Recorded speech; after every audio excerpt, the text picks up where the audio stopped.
Kender du det, når du virkelig keder dig? Ja. Her kommer nogle gode fif, hvad du kan lave på en stor, våd, kold, kedelig, alt muligt regnværsdag. Forslag nummer 1. Du kan vælge at sove som en svensker.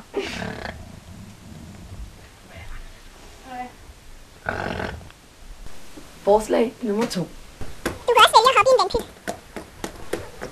Forslag nummer 3. Du kan også vælge at sætte en grim make-up på din flotte veninde.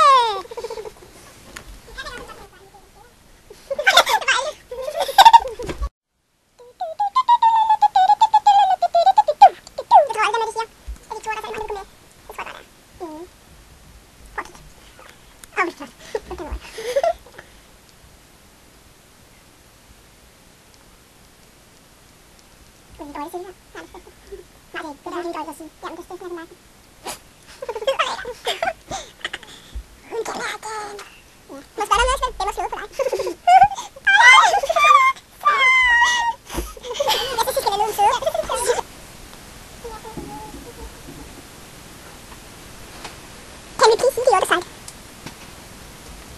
Lad os nu spiraler. Ud af kinderne. Nej, opad. Nej, ud af kinderne. Okay, sådan. Det er sådan, det er.